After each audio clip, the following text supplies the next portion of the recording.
Dieu a fait. Il exhorte les Colossiens, il leur dit, rendez grâce à Dieu, le Père, qui vous a rendu capable de prendre part à l'héritage des saints dans la lumière.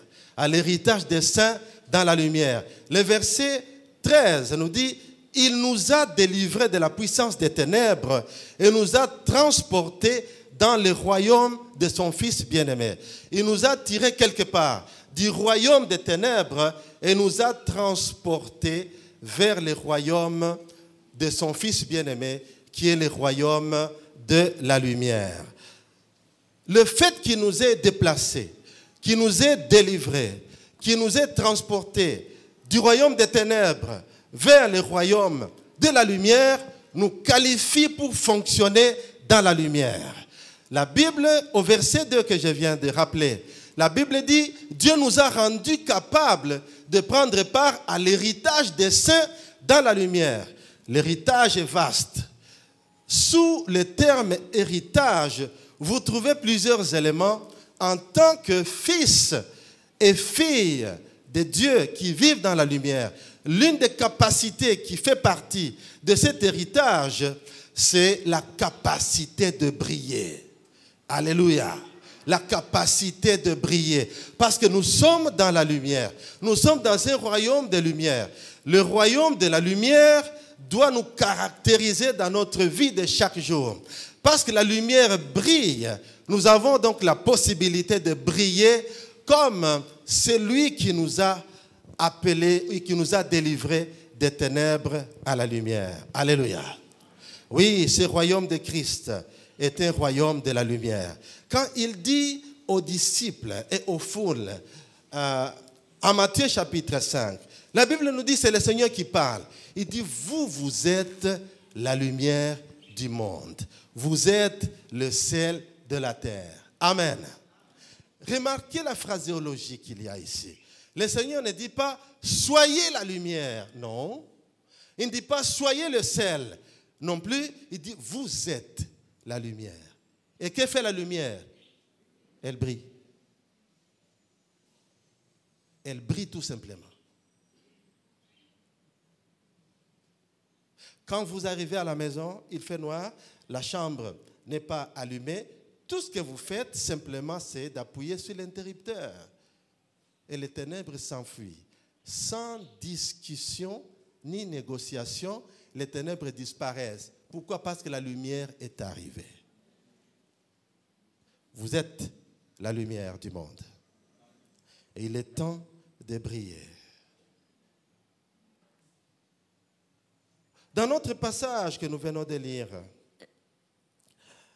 le passage de Daniel, si vous lisez dès le début de ce livre, vous trouvez des captifs de Juda. Le roi Nebuchadnezzar a envahi l'espace et il a amené des captifs qu'il a amenés vers son royaume. Parmi les gens qui sont déportés de Juda jusqu'à Babylone, se trouvent des jeunes gens,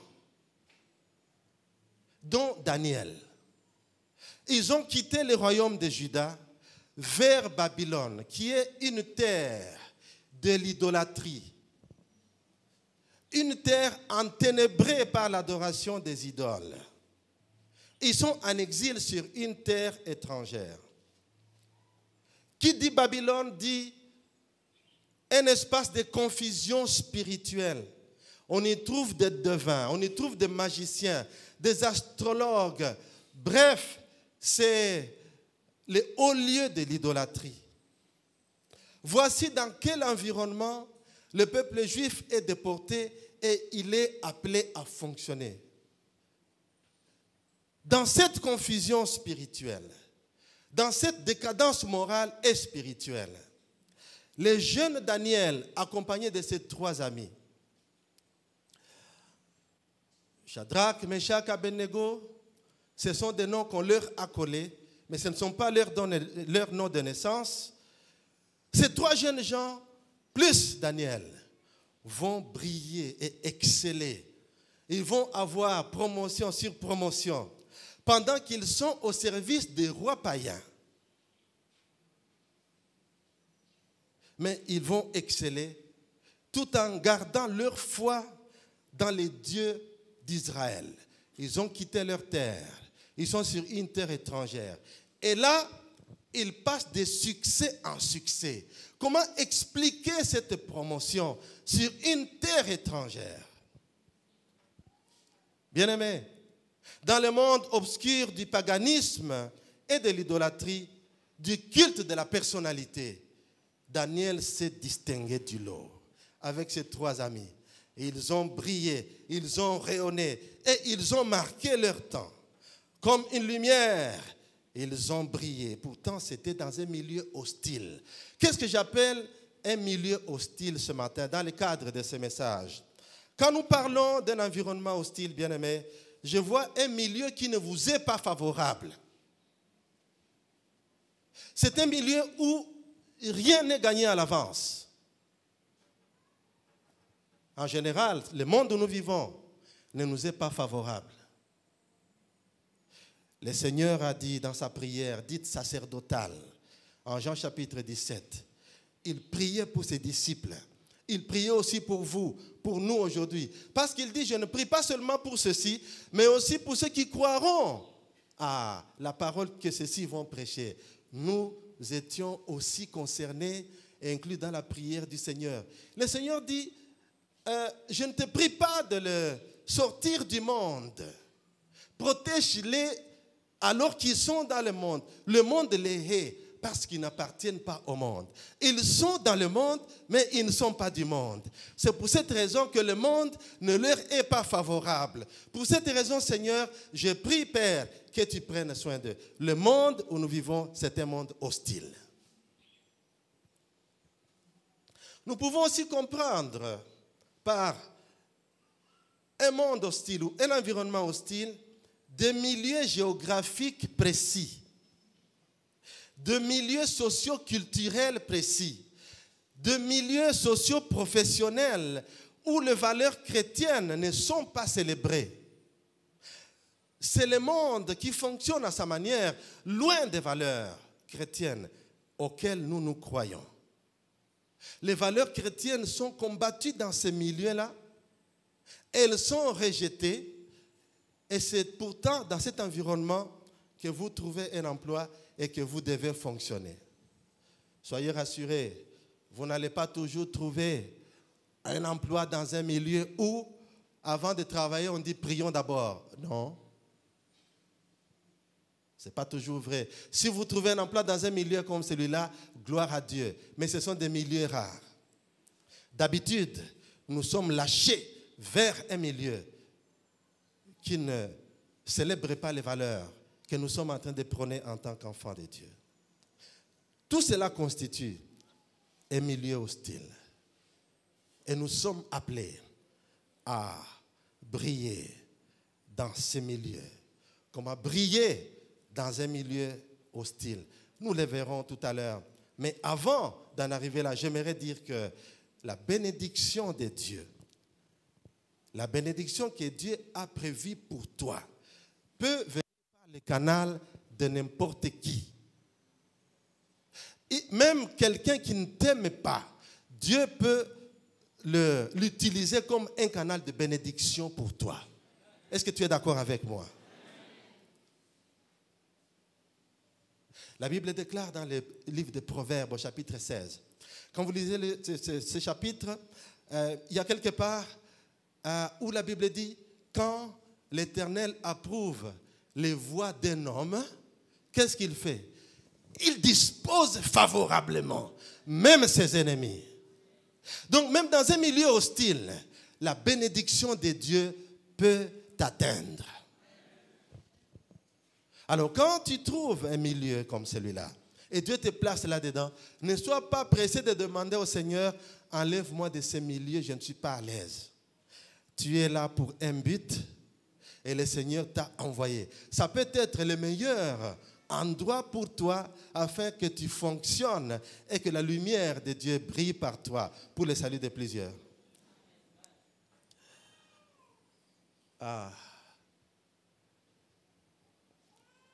Le Seigneur dit dans la prophétie d'Ésaïe au chapitre 43, verset 2, « Si tu traverses les eaux, je serai avec toi. Et les fleuves ne te submergeront point. Si tu marches par les feux, dans les feux, tu ne te brûleras pas et la flamme ne t'embrasera pas. » Amen. Il y a deux manières dont le Seigneur peut te délivrer du danger. Le Seigneur peut t'empêcher d'entrer dans le danger. Et il voit le danger venir et il te fait échapper et le danger ne t'atteint pas. Ça, c'est une manière. Mais il y a aussi une autre manière où tu te trouves entièrement dans le danger. Et le Seigneur vient te tirer d'affaire, il te tire du danger. Entre les deux manières, les deux témoignages, les deux personnes tirées de ces deux manières différentes auront chacune un témoignage. Mais les deux témoignages ne seront pas les mêmes. Il y a un témoignage qui sera plus grand que l'autre. Alléluia. Quand tu seras dans les feux, je serai avec toi, je te tirerai du danger. Venons-en à notre titre, bien-aimé. Comment briller en milieu hostile? Quand je parle de briller, je parle d'influencer. Je parle de réussir.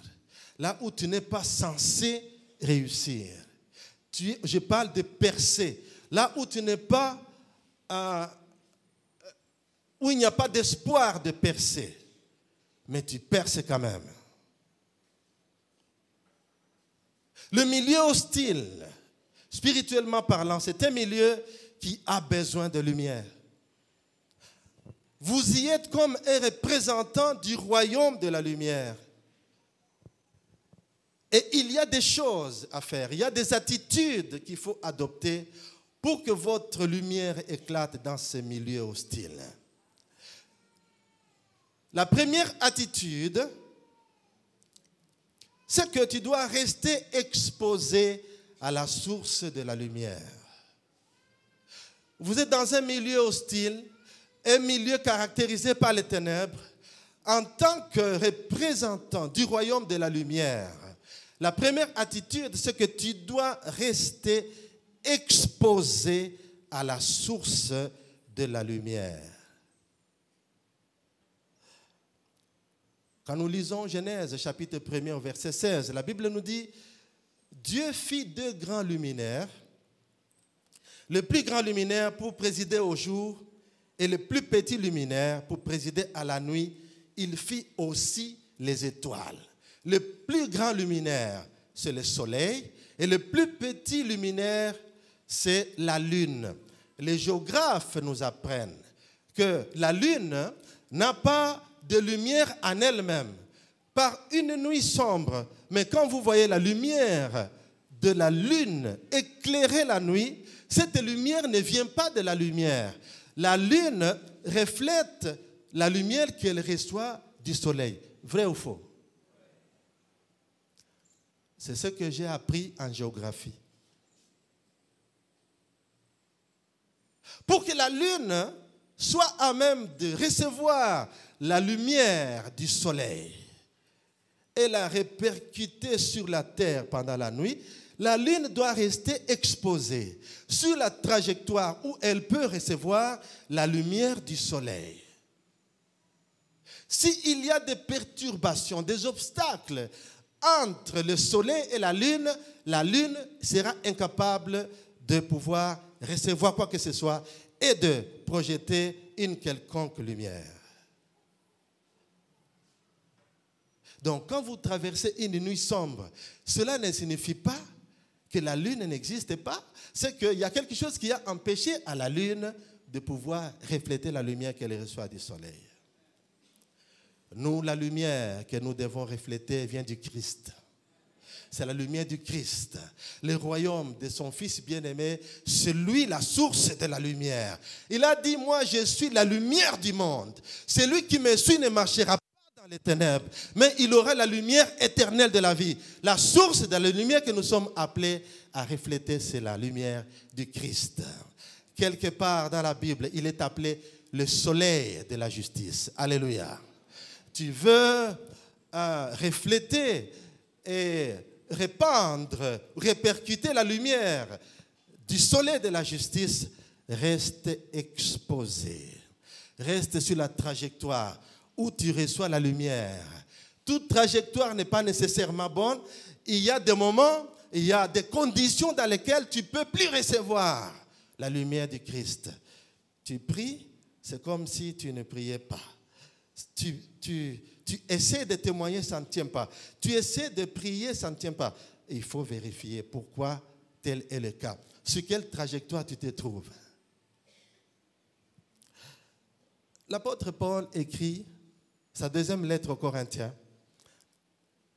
Chapitre 3, verset 18, un passage que vous connaissez. Je vais la lire ce passage, je vais le lire dans la version La Parole Vivante de Alfred Cohen, qui est une transcription dynamique de la parole de Dieu. La Bible dit ceci. Or, c'est sans voile, le visage découvert, que nous tous, nous contemplons comme dans un miroir la gloire du Seigneur. Ainsi, nous sommes constamment transformés d'après son modèle pour lui ressembler davantage de jour en jour et en refléter une image toujours plus fidèle. Sa gloire devient progressivement nôtre. Il ne saurait en être autrement, car celui qui agit en nous, c'est le Seigneur lui-même par son esprit. Amen. Ah, j'aime cette version. C'est une des versions amplifiées de la parole de Dieu. Quand vous lisez la parole de Dieu dans cette version, dans des transcriptions dynamiques des versions amplifiées, vous comprenez différemment de Louis II. L'apôtre Paul dit, nos regards sont plongés comme dans un miroir. Nous contemplons comme dans un miroir la gloire du Seigneur. Cette gloire émane des Écritures, de sa parole. À chaque fois que nous avons le regard plongé dans les Écritures, il y a une gloire qui émane des Écritures, qui vient nous caractériser. Et petit à petit, nous sommes transformés à la même image qui vient du Seigneur, l'Esprit. Alléluia. Daniel était constamment versé dans les Écritures, bien que vivant en milieu hostile.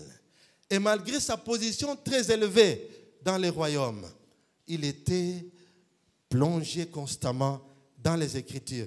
Il tirait sa force des Écritures. Si vous lisez Daniel chapitre 9, 2 à 3, vous pouvez les lire à la maison. Il est écrit la première année de son règne, c'est-à-dire le règne du roi Darius. Moi, Daniel, j'ai considéré dans les livres le nombre des années que l'Éternel avait indiqué au prophète Jérémie, pendant lesquelles Jérusalem devait rester en ruine, c'est-à-dire 70 ans. Verset 3. Alors je me tournai vers le Seigneur Dieu pour le prier et lui adresser des supplications en jeûnant et en portant un habit de toile de sac en me couvrant de cendres. Alléluia. Il était dans une situation défavorable. Il est dans le palais royal. Il a quand même le temps de lire la parole. Ne me dis pas que parce que tu es si élevé dans ton entreprise, tu es tellement occupé que tu ne peux plus lire la Bible. Il y a toujours moyen de trouver du temps. Même les plus occupés peuvent trouver du temps pour la parole de Dieu. Alléluia. Daniel, constamment plongé dans les Écritures, pendant que tous les restes des Juifs sont dans les mines, sont dans les champs des Babyloniens. Ils croupissent sous le poids de l'esclavage babylonien. Mais Daniel, lui, il plonge ses regards dans les Écritures. Il cherche jusqu'à quand, Seigneur. Et il trouve dans le prophète Jérémie, il trouve que la durée de l'exil babylonien, de cette captivité babylonienne, c'était 70 ans. Dieu avait dit à Jérémie que le peuple infidèle, indocile, va être déporté en exil vers une terre étrangère et cela allait durer 70 ans. Il se rend compte que le calcul qu'il est en train de faire, quand ils ont quitté Juda, il avait l'âge de 17 ans. Maintenant qu'il est sous Darius, il regarde, il s'est passé 68 ans, 69 ans, bientôt 70 ans. Il s'est mis à prier. Pendant que les gens gémissent sous l'esclavage.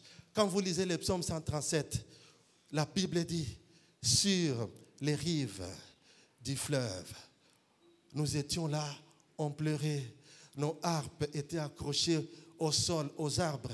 Et les Babyloniens nous disaient, chantez-nous les cantiques de votre terre. Et nous nous disions, comment pouvons-nous chanter les cantiques de l'Éternel sur une terre étrangère? Ils étaient tout tristes, ils pleuraient en regardant Jérusalem. Dans l'entretemps, lui, Daniel, plonge les regards dans les Écritures et il commence à prier. Bien-aimé, reste sur la trajectoire où la lumière de Dieu peut avoir. La méditation de la parole. Vous trouvez la pensée de Dieu dans sa parole. Vous êtes dans une situation de prier. Vous avez bâti votre autel. On en a parlé vendredi. Vous avez bâti votre autel, l'autel de la prière. C'est sur ce champ-là, c'est sur ce chemin-là que vous pouvez obtenir la lumière pour éclairer et briller dans un environnement hostile. Je ne sais pas dans quel type de milieu défavorable tu évolues, mon frère, ma soeur. Tu es appelé à briller, à refléter la lumière du Christ. À ta lumière, des peuples et les nations marcheront. Nous avons lu cela dans Ésaïe 60. Est-ce que vous êtes encore avec moi?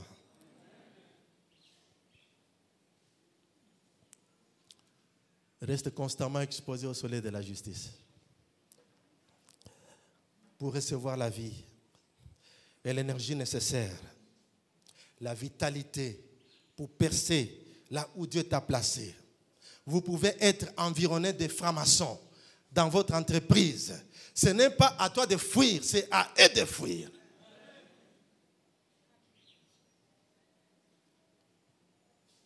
Deuxième attitude. Reste ferme dans tes convictions. Reste ferme dans tes convictions. Daniel chapitre 1er, 8 à 9. Verset 8 nous dit, Daniel prit dans son cœur la résolution de ne pas se rendre impur en consommant les mets du roi et en buvant de son vin. Il supplia le chef du personnel de ne pas l'obliger à se rendre pur. Verset 9. Et Dieu lui accorda la faveur du chef du personnel et lui fit trouver en lui quelqu'un de compréhensif. Amen. Daniel et ses 3 amis sont sur une terre étrangère. Ils doivent manger à la table des mets qui proviennent de la table du roi et ils doivent boire du vin qui vient de cette table-là. Mais Daniel est conscient de l'impureté du milieu où il se trouve. Qu'est-ce qu'il dit? Monsieur le chef du personnel. C'est comme ça qu'on les désigne dans cette version. Chief of Staff. C'était le dirkab du roi Nebuchadnezzar. Il a reçu des ordres pour amener à manger à ces jeunes déportés. Leur donner à manger, ça doit venir du roi. Leur donner du vin, leur donner des viandes, leur donner de la nourriture. Ils ont négocié avec le dirkab du roi Nebuchadnezzar. Écoutez, la nourriture que tu amènes, nous avons vu. Mais permets-nous de ne manger que des légumes et de boire de l'eau. Si vous trouvez qu'au bout de 10 jours, notre mine s'est dégradée, en ce moment-là, nous serons prêts à consommer la nourriture que tu nous amènes. Et le chef du personnel du roi a trouvé que c'était une demande recevable. Si Dieu est avec toi, ta demande sera recevable. Il a accordé qu'il soit nourri autrement que les autres membres du palais royal. Et au bout de 10 jours, vous connaissez la suite, leur mine était beaucoup meilleure que ceux qui mangeaient les viandes qui provenaient de la table du roi. Pourquoi éviter ces viandes? Ils sont dans un monde impur. C'est un monde de l'idolâtrie. Ce sont des viandes probablement offertes aux idoles avant d'être consommées. Ils ont dit, Daniel et ses amis, pas question. Nous nous tenons à nos valeurs morales et spirituelles. Depuis Juda, permets-nous d'être nourris autrement. Ils étaient fermes. Ils étaient fermes dans leurs convictions. Ils ont pris la résolution de ne pas se souiller en mangeant les mets qui venaient de la table du roi. Bien-aimés dans le Seigneur, nous sommes ici dans un cadre de réformatage. On est en train d'apprendre aux déportés une nouvelle manière de vivre, un nouveau régime alimentaire. Mais quand Daniel trouve que cela ne correspond pas à ses convictions, il dit pas question. Moi, je vais me nourrir autrement. Pas de viande qui proviennent d'un roi impur. Je ne sais pas qu'est-ce qu'on vous impose dans votre milieu où vous évoluez. C'est un milieu hostile. C'est que la Bible te dit, le Seigneur te dit ce matin, reste ferme dans tes convictions. Tu es un enfant de Dieu, tu es appelé à briller là où tu es. Tu n'es pas appelé à leur ressembler. Parce que tu es un mis à part. Tu dois être distingué par la sainteté de Dieu. Cette sainteté de Dieu doit caractériser ta vie au point de te permettre de briller de la lumière du Christ. Seulement, et si et seulement si, vous restez ferme dans vos convictions. Ésaïe 26, verset 3 nous dit, à celui qui est ferme dans ses sentiments, tu assures la paix, parce qu'il se confie en toi. Lorsque tu décides d'honorer Dieu, il va t'honorer. Lorsque tu décides d'honorer Dieu dans ton milieu, Dieu va t'honorer. Car il est écrit, Dieu honore ceux qui l'honorent. C'est pourquoi je te dis ce matin, ne cède pas facilement. Ne cède pas facilement. Ne te compromets pas dans tes convictions. Tu as des valeurs morales et spirituelles en rapport avec ton identité d'enfant de Dieu. Reste ferme et tu verras combien grande est la rétribution de ceux qui veulent honorer Dieu à tout prix. Y a-t-il quelqu'un qui veut honorer le Seigneur malgré les attaques de l'ennemi dans son milieu socio-professionnel? Le Seigneur sera avec toi lorsque tu montreras que tu es ferme dans tes convictions. Je connais un frère dans une banque commerciale, dans un pays où j'ai travaillé, en dehors de notre pays. Ce frère était le troisième dans une banque, c'était la première banque commerciale du pays. Il était chrétien. Il était chrétien. Quand je suis arrivé dans ce pays-là, en présentant ma lettre de témoignage signée par mon pasteur, le docteur Kawata, j'ai présenté cette lettre de témoignage là où j'étais parti pour une mission de longue durée. Ils m'ont dit, ah, vous êtes ancien, depuis autant d'années. Nous, on n'a pas besoin de checker quoi que ce soit. C'est le Seigneur qui vous envoie pour nous renforcer ici. Vous allez entrer dans le conseil paroissial. J'ai dit, déjà, vite, comme ça, vous ne me connaissez pas.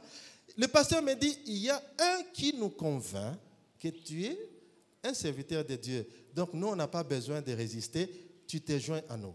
Alors, je trouve ce frère qui était la troisième personnalité de cette banque parmi les anciens. Il nous raconte son histoire. Le numéro 1 de cette banque, c'est une banque, une filiale d'une banque marocaine. Il m'a amené des livres de franc-maçonnerie. Il a mis sur la table, il m'a dit, monsieur, tu as besoin de lire ça si tu veux percer, si tu veux monter.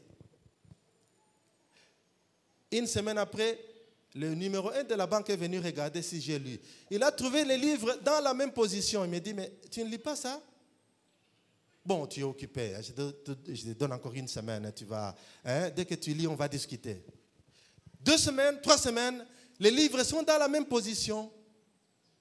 Il lui demande, mais pourquoi tu ne lis pas? Il dit, ce n'est pas le genre de livres que je peux lire. Je lis la Bible et des livres chrétiens. J'ai des valeurs à préserver. Ça va m'essuyer. Ça va m'essuyer. Jusqu'aujourd'hui, il est dans la banque, il a eu une promotion. Le diable est champion dans l'art de l'intimidation. Il va t'intimider. Si tu ne cèdes pas à mes avances, tu vas reprendre l'année académique. Si tu ne donnes pas l'argent, tu vas être ajourné totalement. Je dis c'est faux.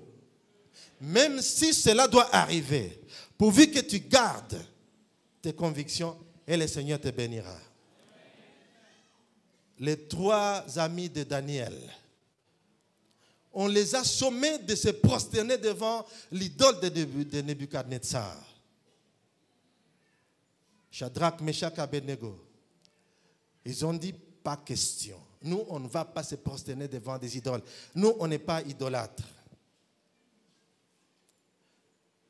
Ils ont été menacés d'être jetés dans la fournaise ardente. Daniel 3, verset 17, nous dit, notre Dieu, celui que nous servons, peut nous délivrer de la fournaise ardente et il nous délivrera de ton pouvoir, ô roi.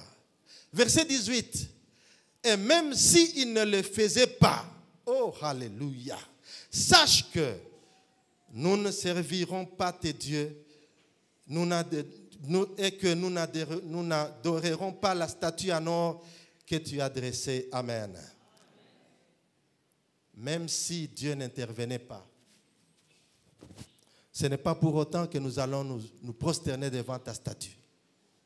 À un certain moment, frère, il faut braver la peur. Il faut braver la peur. Il faut braver la peur. À un certain moment, il faut braver la peur. Apocalypse, chapitre 12. Quand vous lisez à partir du verset 11 et 12, et les suivants, la Bible dit, ils l'ont vaincu à cause de quoi? Du sang de l'agneau et de la parole de leur témoignage. Très souvent, nous nous arrêtons là. Mais lisez la suite. Ils n'ont pas aimé leur vie jusqu'à craindre la mort. Voilà les gens que Dieu honore. Shadrach, Meshach, Abednego n'ont pas obtempéré à l'ordre du roi. Fermes dans leurs convictions. Et ils ont bel et bien été jetés dans la fournaise. Et ils ont été brûlés vifs. Ils sont morts. C'est ça? Non. Pendant qu'on les jetait dans la fournaise, les flammes ont jailli de la fournaise pour tuer les soldats qui les ont jetés dans la fournaise. Et puis ils ont vu des jeunes gens qui circulent librement. Ils étaient 3 au départ, mais on voit une 4e personne. Alléluia. Non, Dieu va honorer ta foi. Si tu es déterminé à honorer Dieu, il va t'honorer. Quelle que soit l'hostilité qui entoure ta vie. Alléluia. Troisièmement, rapidement, choisis tes batailles. Choisis tes batailles. Il y aura plusieurs batailles qui vont s'élever. contre toi dans un milieu hostile. Parce qu'après tout, c'est un milieu hostile. Tu vas passer d'une bataille à une autre. Mais l'assurance de la victoire est là parce que Dieu est avec toi. Toutes les batailles ne méritent pas ton attention. Toutes les batailles ne méritent pas ton énergie. Il y a des batailles qui viendront. Il y a des batailles que tu vas regarder, tu les laisses passer. D'autres vont nécessiter ton intervention pour que tu puisses t'engager dans la bataille. Nous parlons dans un environnement hostile, bien-aimés dans le Seigneur. Nous parlons de l'histoire de ces jeunes gens qui ont été soumis à un lavage de cerveau. Regardez, la première bataille, c'est la bataille du changement du régime alimentaire. Ils n'ont pas transigé. Ils ont choisi de se battre pour obtenir la faveur, afin qu'ils puissent, eux, manger leur régime alimentaire qui était pur. La deuxième étape, après le changement du régime alimentaire, c'était le changement de leur nom. Les noms de ces jeunes gens hébreux, choisis par leurs parents juifs depuis leur pays, leurs noms vont être effacés. On est en train de tenter de les déraciner de leur milieu culturel, afin de les dépersonnaliser. Regardez les noms qu'on leur donne. Daniel, qui signifie Dieu est mon juge, on va lui donner le nom de Belchatsar, qui signifie Bel, protège le roi. Bel, c'est un dieu païen. C'est une idole. Belchatsar. Bel, l'idole Bel protège le roi. C'est le nom qu'on donne à Daniel, Belchatsar. Anania, qui signifie Dieu fait grâce. On va lui donner le nom de Shadrach. Que signifie Shadrach? Je travaille sous les ordres du roi soleil. Une idole. Le dieu du soleil. Voilà Shadrach. Michaël, qui signifie qui est comme l'Éternel. Devient Meshach. Meshach signifie je suis de très peu de valeur.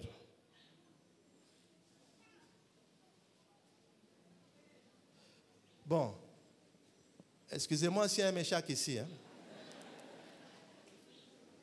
Ce n'est pas de vous que je parle.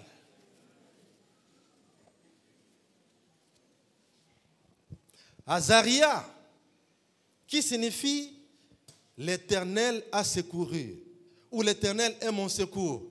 On va lui donner le nom d'Abed-Nego, qui signifie je suis le serviteur du Dieu Nego, une idole, qui est le Dieu de la sagesse et de la littérature. Je vous épargne d'autres détails. On a changé le régime alimentaire, ils se sont battus. On a changé leur nom, ils ont dit, bon, ici, on ne va pas résister. De toute manière, notre identité, nous la connaissons. On me donne le nom de Belchatsar. Nulle part, vous n'entendrez Daniel s'appeler moi Belchatsar. Non, il dit moi Daniel. Moi Daniel. Tu as une identité. Même si on te colle un nom qui ne te plaît pas, ça ne vaut pas la peine de te battre outre mesure. Tu as ton identité, garde ton identité. Ils ne se sont pas battus. Hein? Pourquoi tu vas te mettre à te battre, à te bagarrer parce qu'on t'a surnommé quelque part par un nom qui ne te plaît pas?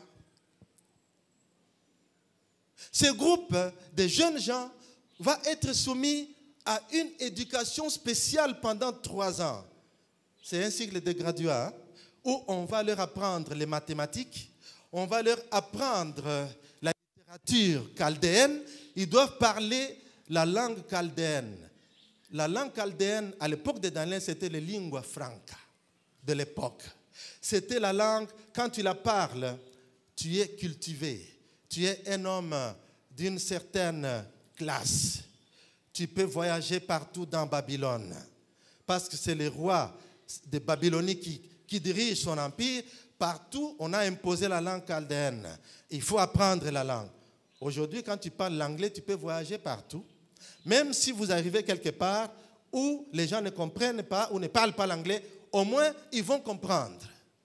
Moi, j'étais en Grèce, dans un restaurant, j'ai commandé un plat en parlant l'anglais. à un grec, lui parlait le grec, et il comprenait ce que je disais, et je me suis débrouillé sans connaître le grec actuel, qui est parlé à Athènes, à Thessalonique. J'étais justement dans la ville de Thessalonique, où on parle le grec. Donc, le chaldéen, c'était l'anglais de nos jours. Ils devaient apprendre la langue. Quand on doit leur apprendre la langue, ces jeunes gens ne se battent pas. Ils se sont battus pour ce qui peut toucher à leur valeur. Pour le reste, ça passe. Ils veulent nous enseigner des choses, allons voir ce que ça va donner. Et puis on va juger. Toute bataille ne mérite pas ton attention. Qu'est-ce que nous ne voyons pas sur la rue, sur nos routes? Un ouéoua te dépasse mal, c'est lui qui est en faute et puis il t'insulte. Tu n'as rien fait de mauvais, mais il t'a mal dépassé et puis il t'insulte, tu es au volant et le voilà parti. Tu vas t'arrêter pour te battre? Ça ne vaut pas la peine. Choisis tes batailles. Bien-aimé, il y aura des batailles et des batailles. Regarde quelle bataille doit mériter ton attention. On essaie de leur faire oublier Israël. Mais ils savent que par le changement du nom, on ne va pas oublier notre racine. On ne va même pas s'appeler par leur nom. Ils peuvent nous appeler comme ils veulent. Mais nous, on ne va pas se battre pour ça. L'éducation, allons-y. Et après ce cycle de graduats, ils ont été promus. Et là, ils sont passés de promotion en promotion. Ils ont brillé dans un environnement hostile car ils savaient se battre.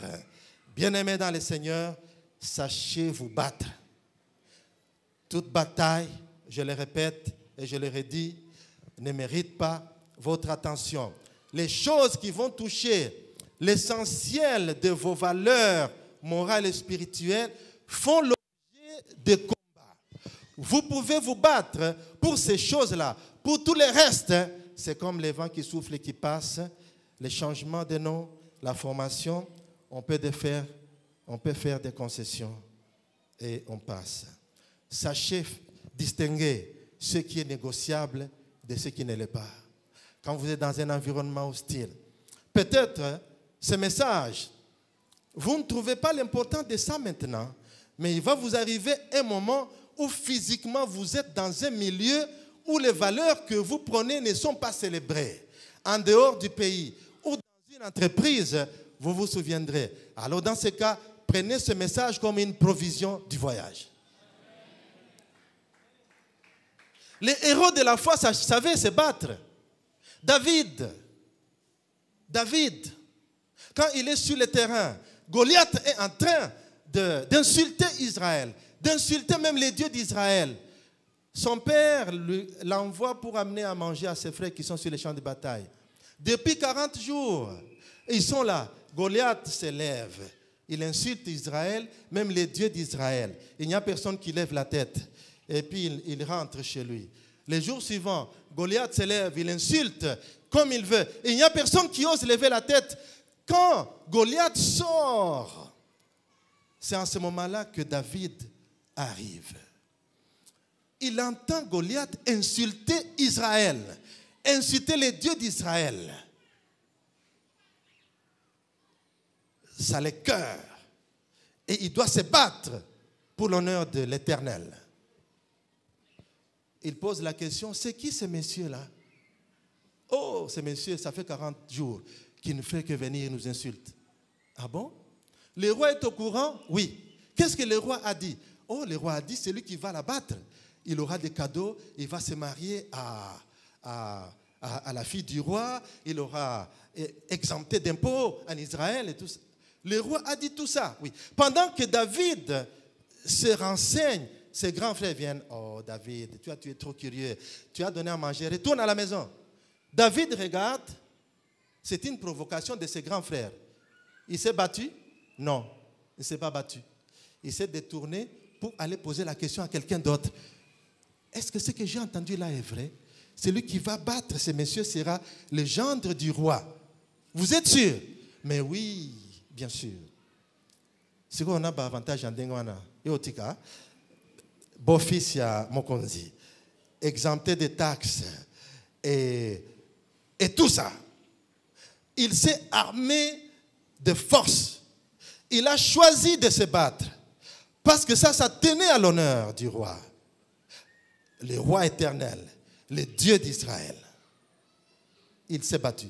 Mais un jour, il est confronté par la rébellion dans le pays. Psaume verset 3 nous parle de la rébellion d'Absalom.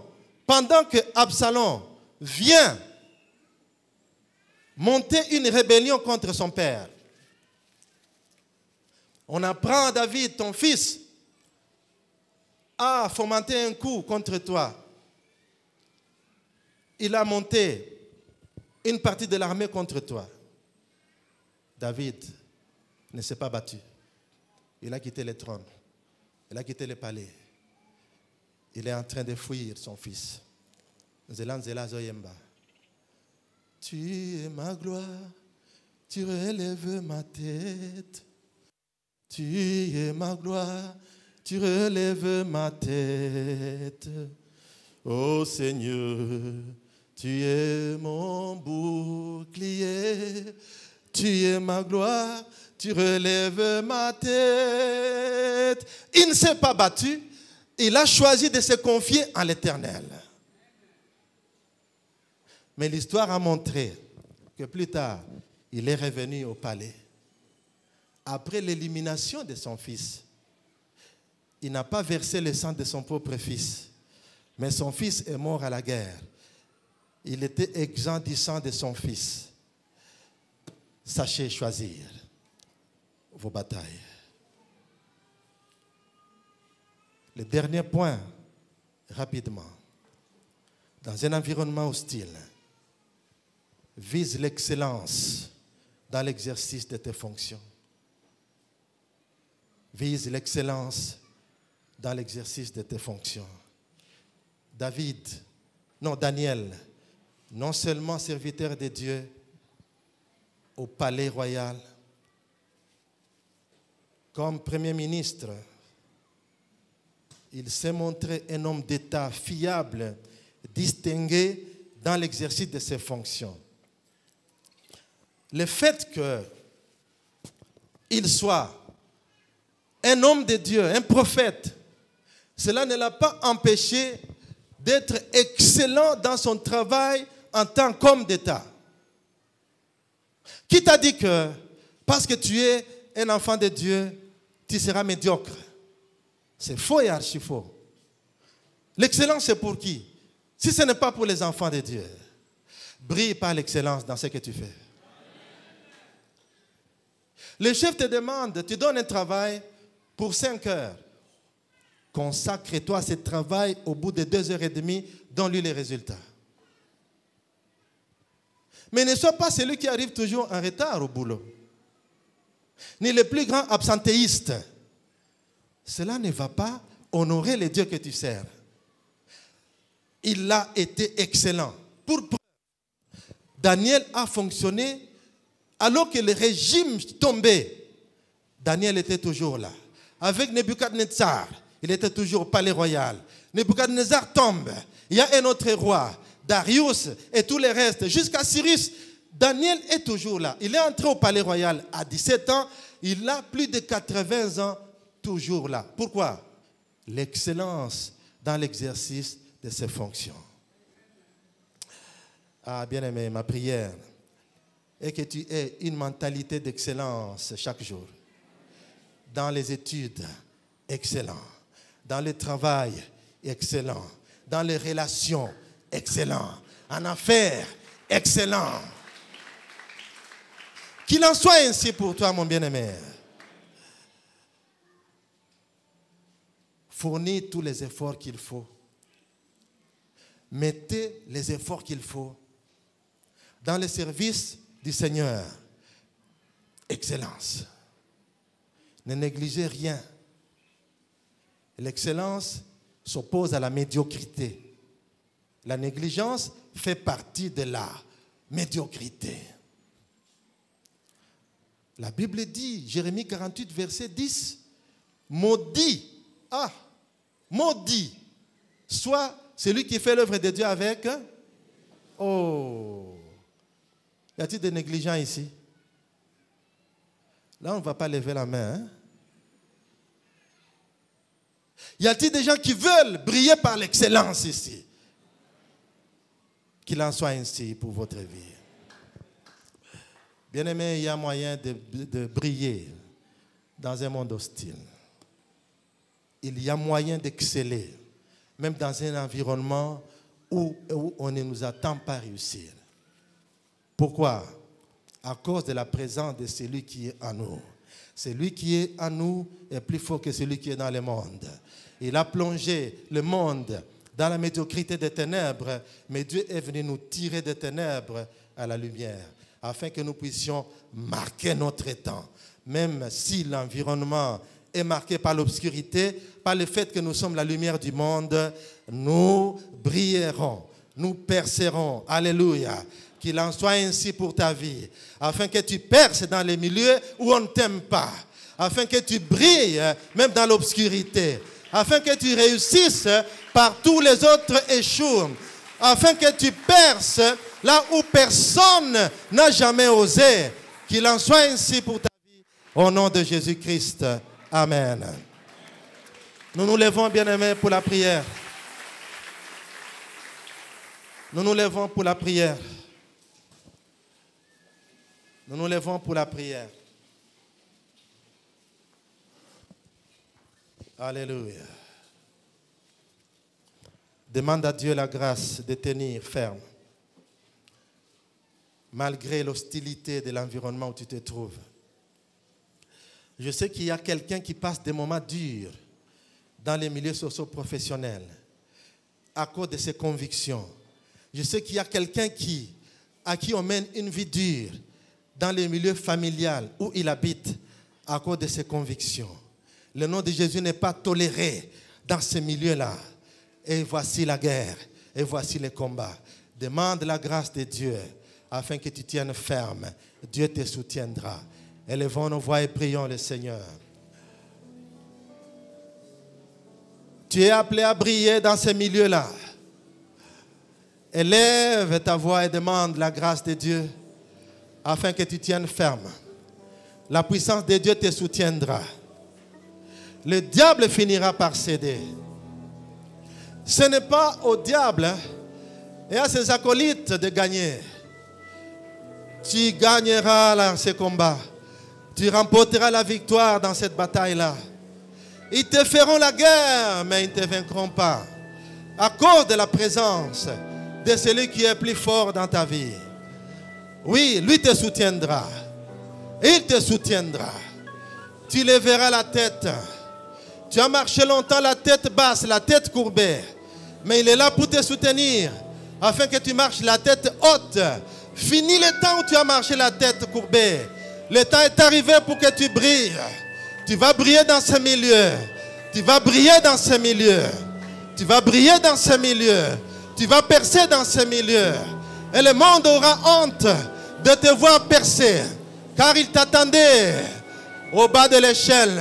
Mais quand ils te verront au sommet, ils vont se souvenir que les valeurs qu'ils ont combattues, ce sont ces valeurs qui t'ont propulsé. Car le Seigneur a été avec toi.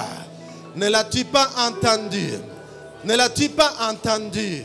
Les jeunes gens chancellent et tombent. Les adolescents titubent. Oh, alléluia. Mais ceux qui se confient à l'Éternel renouvellent leur force. Ils prennent l'envol comme les aigles. Ils montent beaucoup plus haut. Alléluia. Ils percent. Ils réussissent. Ils excellent. L'excellence est leur vie. Oh, alléluia. Oh, merci Seigneur.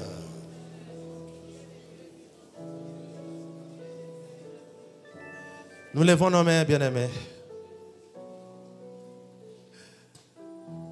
Que l'excellence marque ta vie au nom de Jésus. Que tu réussisses dans tout ce que tu feras au nom de Jésus. Quelle que soit l'hostilité autour de toi, tu perceras. Car la puissance de Dieu se glorifiera dans ta vie. Car la gloire du Seigneur se manifestera sur ta vie. Au nom de Jésus-Christ. Amen.